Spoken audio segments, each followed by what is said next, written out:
Garis dan sudut. Gabungan dari materi garis dan materi sudut. Pembahasan pokok kita kali ini yaitu hubungan antar sudut dari dua garis sejajar yang dipotong oleh sebuah garis. Jadi ini ada garis sejajar.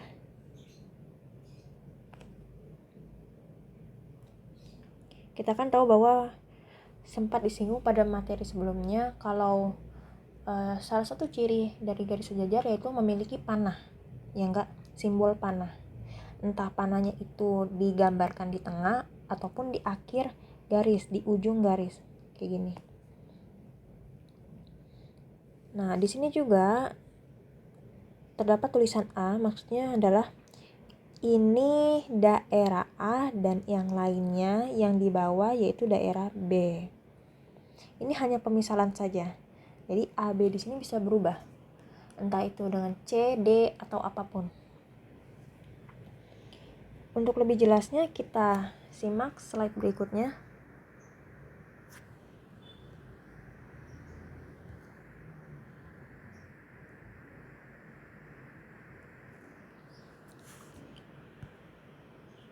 Nah, di sini sudah saya gambarkan yang tadi. Ada dua garis sejajar yang dipotong oleh satu garis. Katanya pada poin pertama di sini, sudut yang saling bertolak belakang besarnya sama. Sudut yang saling bertolak belakang. Contohnya di sini adalah besar sudut A1 dengan besar sudut A3. Dilihat, A1 yang mana? A1 yang ini. Ini A1. A3 ini A3. Nah, dia saling bertolak belakang kan, depan belakang kan. Makanya namakannya bertolak belakang. Besar sudut A1 dengan A3 ini sama. Ketika A1-nya bernilai 20 derajat, maka A3 juga 20 derajat. Kemudian begitu juga dengan yang A2 dan A4. Ini juga sama kalau di daerah B, B1 dengan B3. Terus B2 dengan B4, kayak gitu. Lanjut lagi. Yang poin kedua, sudut yang sehadap besarnya sama. Contohnya A1 dengan B1. A1 dengan B1. Nah, makanya tadi di awal untuk mempermudah menghafal, saya menuliskan angkanya ini searah.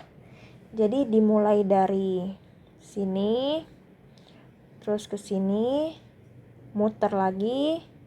Pokoknya seperti ini ya arahnya. Ini kan yang daerah B juga sama. Dengan begitu ini memudahkan kita dalam menghafal untuk yang sudut sehadap. A1 akan sama dengan B1, A2 dengan B2, A3 dengan B3, A4 dengan B4. Lanjut yang ketiga, sudut dalam berseberangan besarnya sama. Sudut dalam berseberangan. Contohnya besar sudut A3 dengan besar sudut B1. A3 yang ini, kemudian B1 ini. Oke. Dilihat di sini. Berseberangannya kan seberang. Dia nyebrang dari sini ke sini. Oke. Dia nyebrangnya nyilang lah ya. Terus berseberangannya di dalam. Maksudnya apa? Gimana ngapalinya? Maksudnya di dalam garis yang sejajar ini, yang garis merah. Kayak gitu. Nah, begitu juga dengan yang A4 dan B2. Ini dinamakan sudut dalam berseberangan. Oke, ingat ya, kalau berseberangan intinya silang. Nah, tinggal dilihat nih, seberangnya apa? Seberang dalam apa luar? Kalau di dalam, berarti tandanya di dalam garis maksudnya. Di dalam dua garis yang sejajar. Kalau di luar, berarti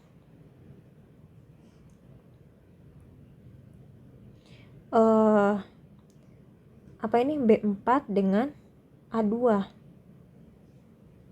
B4 dengan A2. Kemudian A1 dengan B3. Masih sama ya, silang juga. Cuma karena ini di luar, berarti di luar dua garis yang sejajar. Seperti itu cara ngapalinnya. Atau kalian punya metode lain dalam menghafalkan ini, nggak masalah. Ini wajib ya dihafal semuanya. Dan menghafalnya saya sarankan sudah di luar kepala. Di luar kepala bukan berarti nggak tahu sama sekali. Bukan. Kalau di luar kepala itu maksudnya ketika ditanya langsung ngeh, langsung bisa kayak gitu, langsung dijawab. Tepat jawabannya. Dan setiap orang cara menghafalnya beda-beda. Jadi silakan kalian kreasikan sendiri bagaimana cara termudah menghafal versi kalian masing-masing. Lanjut yang terakhir, sudut sepihak jumlah besar sudutnya 180 derajat. Sudut sepihak di sini contohnya A1 dengan B4. Ini A1, B4 yang ini.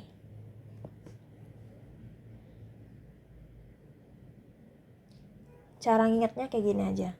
Kalau sudut sepihak kan besar sudutnya 180 derajat tuh. Kita tahu kalau sudut 180 derajat itu ada pada garis lurus, ya enggak salah satunya. Nah, dilihat di sini. Garis ini garis yang memotong dua garis yang sejajar. Ini kan garis lurus. Iya, tahu miring ya, memang miring. Cuma kan dia miringnya enggak menyot-menyot, rata, lurus. Jadi ini bisa dinamakan lurus, garis lurus. Nah, tinggal dilihat aja nih. Dia berada di dalam apa di luar yang A1 dengan B4. Di luar ya, di luar garis sejajar, garis yang merah. Berarti tandanya ini adalah luar sepihak. Itu cara versi saya menghafal. Silakan kalau kalian punya ide yang lain, kembangkan sendiri. Berarti tandanya kalau misalkan A4 dengan B1, tandanya apa ini? Dalam sepihak, karena dia berada di dalam garis sejajar maksudnya. Begitu juga dengan yang lainnya ya. Jadi semua ini wajib kalian hafal.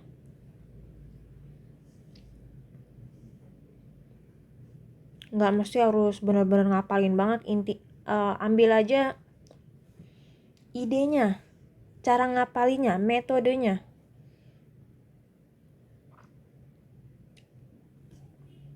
Dan ini adalah dasar dalam mengerjakan soal-soal bab garis dan sudut. Kalau ininya aja nggak paham, nggak ngerti, nggak hafal, ya bakal susah nanti menyelesaikan soal-soalnya.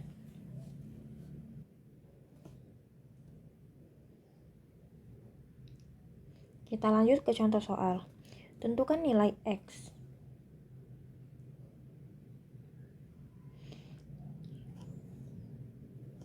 Ini maksudnya garis K ya. Ini garis K, ini garis L.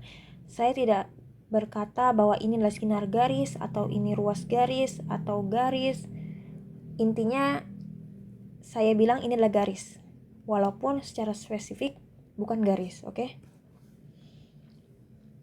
Karena dalam soal ini bukan itu yang menjadi poin pentingnya. Tapi poin pentingnya apa? Mencari nilai X. Kalau misalkan nanti saya menggunakan kata-kata ruas garis, sinar garis, takutnya masih ada yang belum ngerti apa ya sinar garis. Jadi saya bilang ini garis saja ya.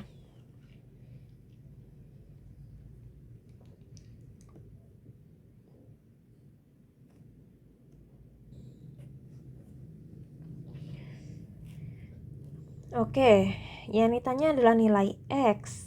Sementara variabel X di sini berada pada ini. Oke. Sekarang coba kalian berpikir, kira-kira hubungan 3X dengan 60 derajat ini apa? Apakah berseberangan dalam, berseberangan luar, ataukah sehadap, ataukah sepihak, luar sepihak, dalam sepihak, atau apa? Nggak ada ya. Kalau nggak ada, kita cari akal, cari ide lain. Oh, coba nih kita lihat di sini. Kan garis M ini garis lurus. Kemudian di sini nilainya 60 derajat. Berarti kalau mencari yang di sini gimana caranya? Caranya gimana? 180 derajat dikurangi 60 derajat. 180 dari mana?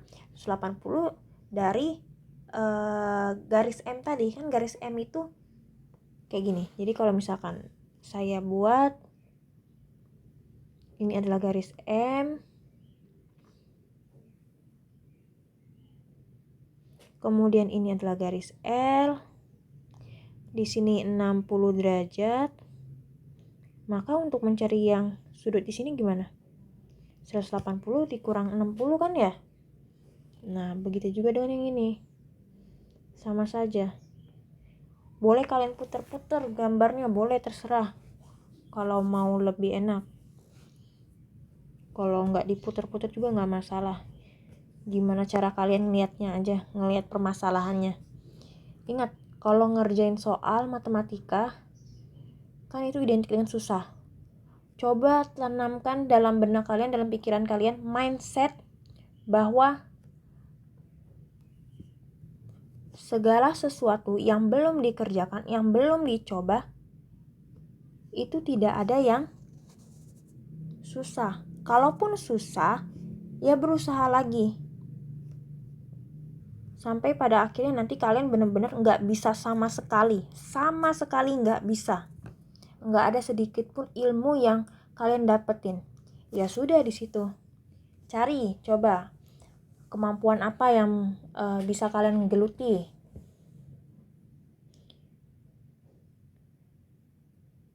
Sebenarnya saya mengajarkan matematika di sini bukan menuntut kalian untuk bisa semua. Bukan menuntut kalian untuk bisa mendapatkan nilai 100 semua, nilai sempurna, tidak. Tapi di sini kalau kalian berpikirnya luas, berpikirnya udah ke depan, saya mengajarkan kalian supaya apa? Supaya untuk pantang menyerah. Jadi kalau menghadapi suatu permasalahan itu apa-apa nggak langsung nyerah aja, enggak. Pasti berusaha dulu, harus berusaha dulu. Terus juga matematika di SMP ini adalah apa ya? Pelajaran basic, matematikanya masih matematika basic. Jadi setidaknya kalian bisa, walaupun tidak sampai memahami banget. Kayak gitu. Tapi bukan berarti kalau yang sudah bisa udah santai-santai. Enggak kayak gitu juga. Dan kalau kalian perhatikan, kenapa setiap pelajaran saya pasti ada deadline-nya, ada jangka waktu paling lama mengumpulkan, mengirimkan itu kapan. Kenapa harus ada kayak gitu? Itu secara tidak langsung mengajarkan kalian untuk bersikap disiplin. Dan juga bisa memanajemen waktu. Bukan berarti dalam satu hari itu atau dari hari Senin sampai hari Jumat atau dari hari Senin sampai hari Sabtu itu harus digunakan untuk belajar terus, karena kan tadi katanya manajemen waktu. Ya nggak kayak gitu. Ada kalanya kalian jenuh, itu wajar, manusiawi. Nah, coba di sana kalian sempilkan waktu sedikit untuk entah meluangkan hobi kalian. Hobi di sini bukan hobi yang negatif ya, yang positif lah. Cari hobi yang positif. Belajar untuk manajemen waktu. Bisa itu alat terbiasa, jadi biasakan dari sekarang. Lanjut kita ke soal. Tadi 180 derajat dikurang 60 sama dengan 120 derajat.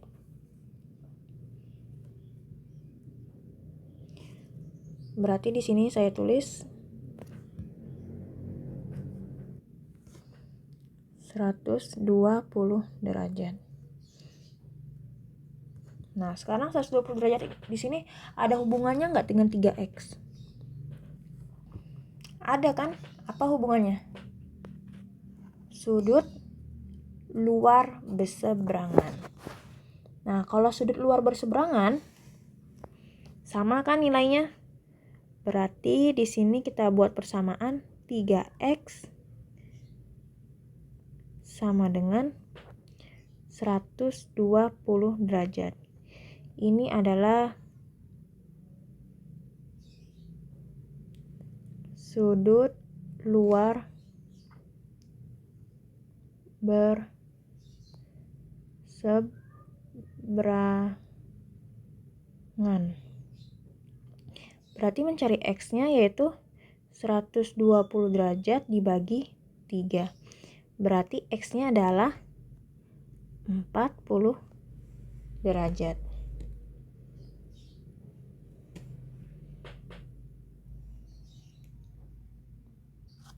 Next.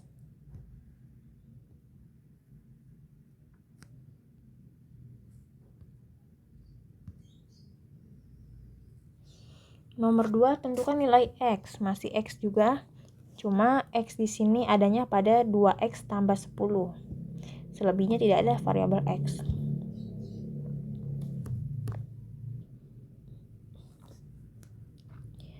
Pertama-tama kita cari tahu dulu hubungan dari apa yang sudah diketahui antara 2x tambah 10 dan 70 derajat. 70 derajat ini ada hubungannya dengan apa? Kalau misalkan saya tulis sini 1, 2, 3, 4, 1, 2, 3, 4. Nah, kira-kira apa? Sama-sama 2 ya, sama-sama daerah di 2. Oke, kalau misalnya saya namakan daerah A, ini daerah B, berarti A2 ada hubungannya dengan B2. Sesuai kan ya? A2 dengan B2 itu hubungannya apa? Sehadap. Berarti langsung saja kalau sehadap kan berarti sama besarnya. Di sini saya tulis 2x ditambah 10 derajat sama dengan 70 derajat. Ini sudut sehadap. Oke, langsung saja kayak pindah ruas. Ini hanya istilah saja, pindah ruas. 2x berarti sini 70 derajat dikurangi 10 derajat. Di sini 2x sama dengan 60 derajat. Berarti x-nya adalah 60 derajat dibagi 2. Dapatnya yaitu 30 derajat. Nomor 2 jawabannya 30 derajat. Next, nomor 3.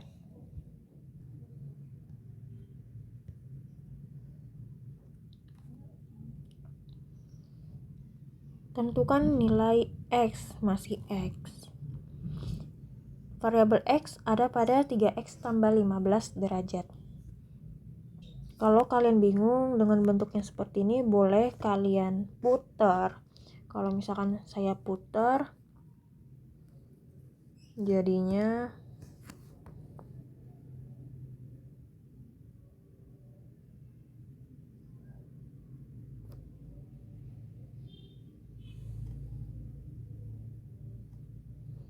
di sini 3x tambah 15.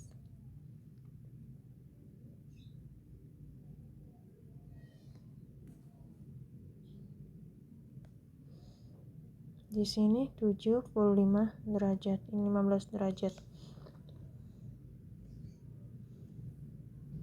Nah, ada hubungan apa antara 3x tambah 15 dengan 75 derajat? Lihat di sini, nyilang ya. Nyilangnya di dalam garis sejajar apa di luar garis sejajar? Di dalam garis sejajar. Berarti tandanya dalam berseberangan. Kalau dalam berseberangan sama besarnya.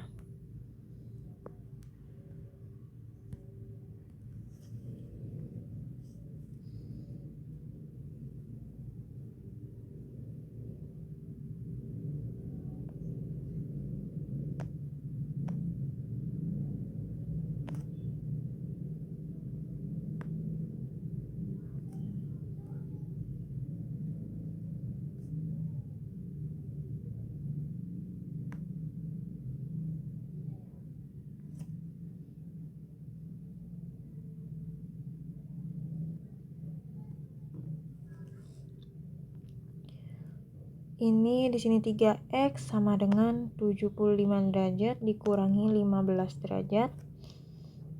3x sama dengan 60 derajat.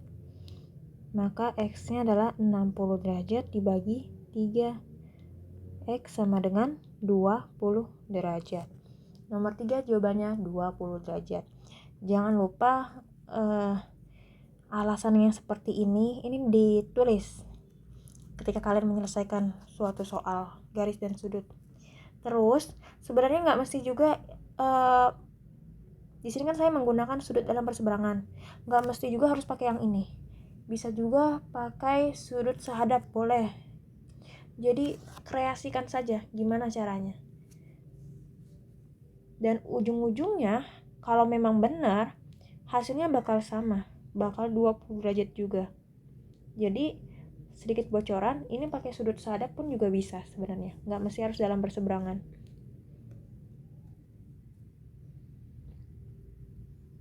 Dan jawabannya pun akan sama juga. Next, nomor 4.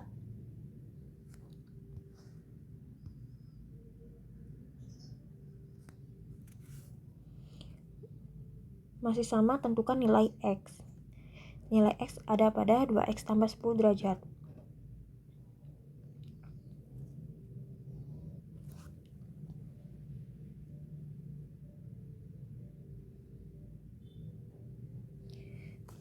Ini ada hubungannya ya, antara 2X tambah 10 dengan 30.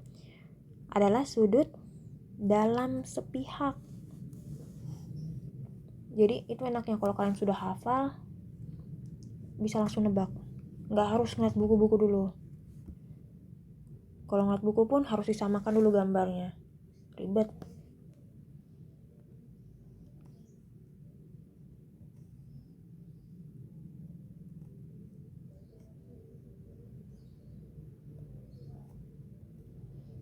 Kalau sudut dalam sepihak berarti kedua sudut tersebut ditambahkan, nanti hasilnya 180 derajat.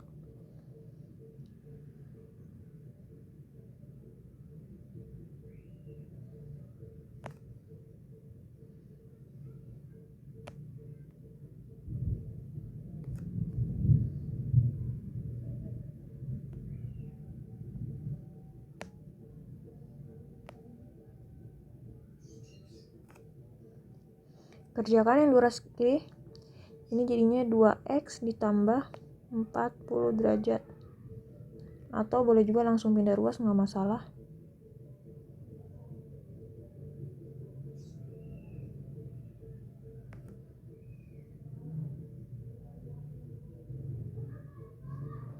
Nah, mencari x-nya 140 bagi 2. Hasilnya 70 derajat. Nomor 4 jawabannya 70 derajat. Ini tadi sudut dalam sepihak.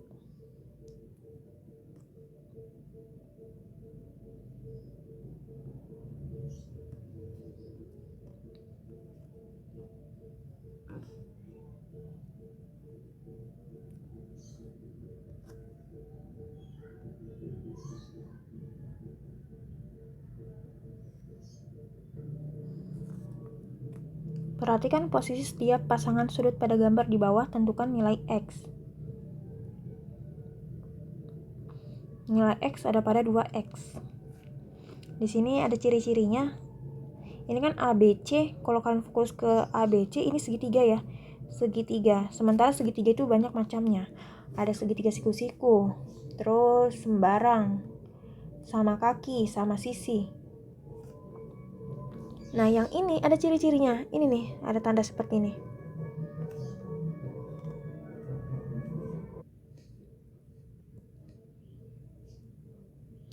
Ini tandanya bahwa sisinya sama. Apa yang digarisin merah? Sisi AC dengan sisi AB. Berarti AC nilainya sama dengan AB.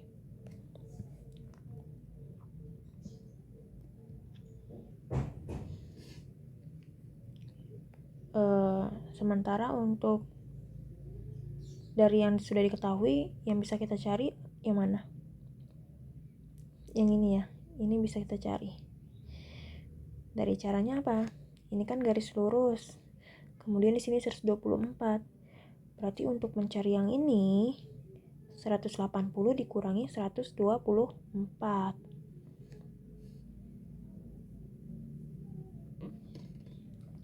180 dikurangi 124 dapatnya berapa nih? 56 ya.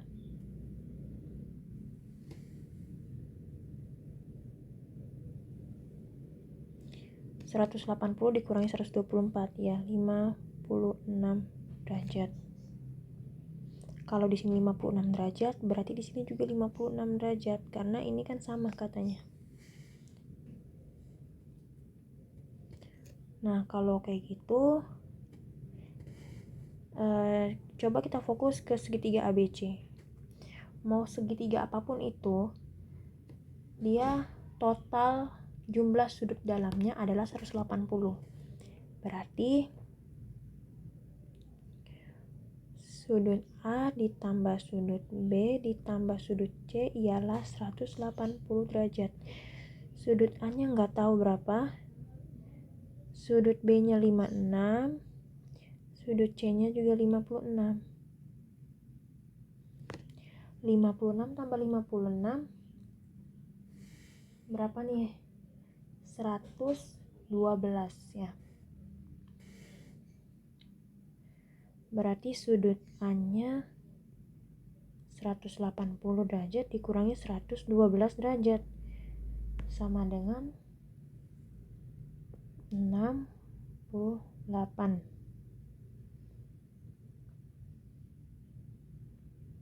Benar ya? Di sini berarti 68.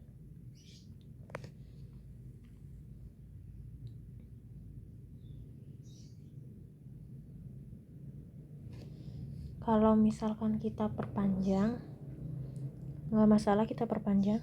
Ini kita perpanjang. Fokus kita ke garis yang saya warnain biru ini. Jadi anggap garis yang lain tidak ada. Nah, ini kan sejajar. Tandanya besar sudut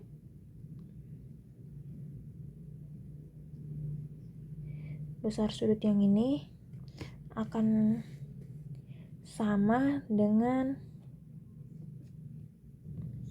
besar sudut yang ini ya, karena hubungannya adalah dalam berseberangan.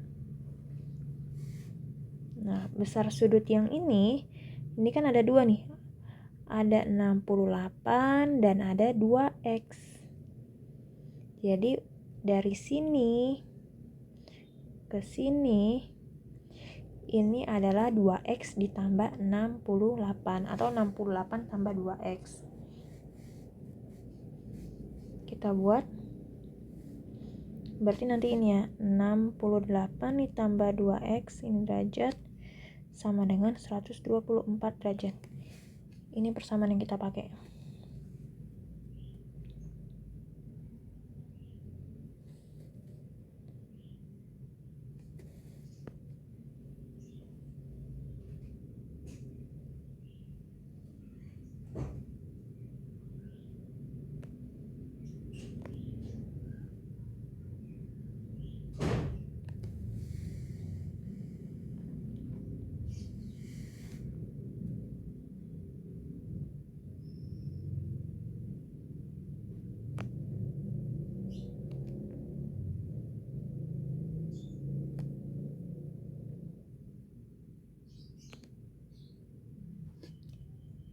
Sorry, ini ada yang salah.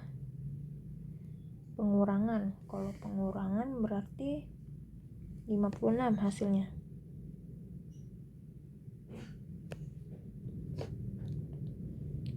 Berarti x-nya adalah 56 bagi 2. Dapatnya 28 derajat. Jawaban nomor 5, 28 derajat. Atau bisa juga cara lain seperti ini, lebih Oh ya, ini ditulis dulu ya. Ini tadi apa nih? Sudut dalam berseberangan. SD itu sudut, saya singkat biar muat di sini.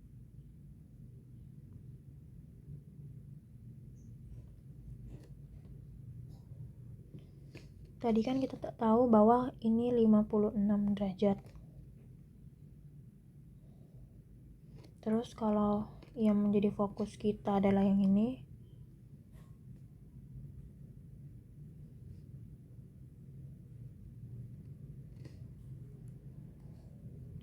maka sebenarnya antara 2x dengan 56 ini ada hubungannya, ya kan?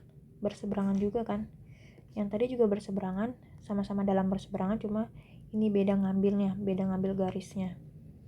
Jadi dari sini langsung bisa dituliskan 2x sama dengan 56 derajat. Dikasih keterangan, ini apa?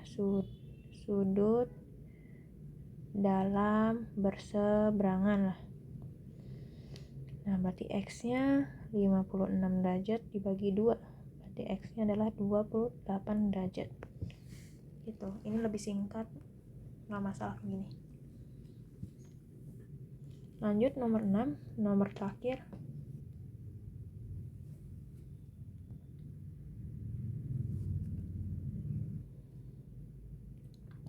Diketahui dua sudut, yaitu sudut A dan sudut B, tepatnya DBA.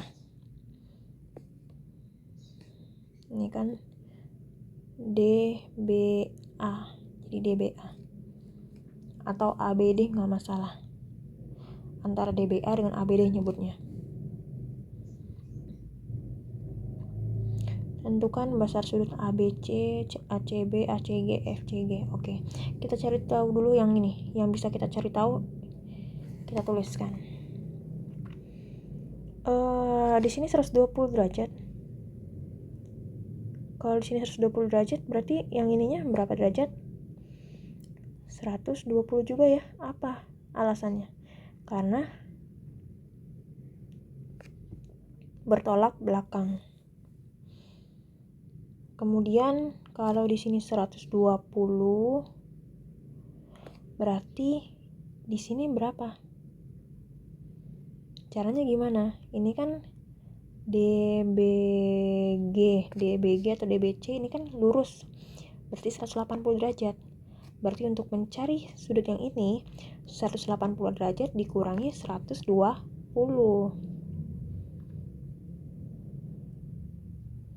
Hasilnya adalah 60 derajat.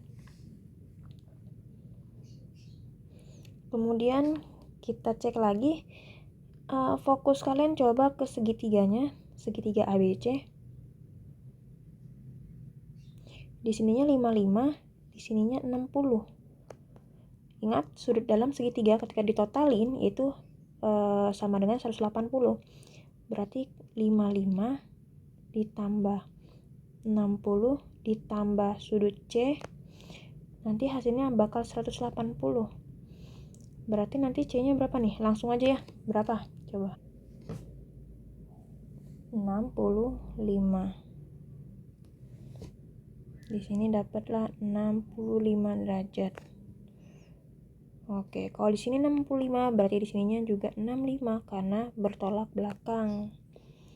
Kalau di sini 65, berarti di sampingnya berapa? Yang ini. Tinggal 180 dikurangi 65. Kenapa 180? Karena ini garis lurus. 180 dikurang 65 sama dengan 115.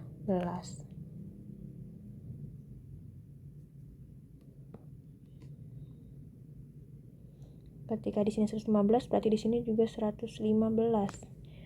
Di sini 60, berarti di sini juga 60, bertolak belakang. Itulah dasarnya. Nah, sekarang tinggal kita lihat mana yang ditanyakan. Yang pertama, sudut ABC yang ditanyakan. ABC letaknya di mana nih? Ini A, kemudian ke B, kan huruf keduanya B. Di sini kan huruf keduanya B, berarti ke B. Kemudian ke C. C di mana nih tadi?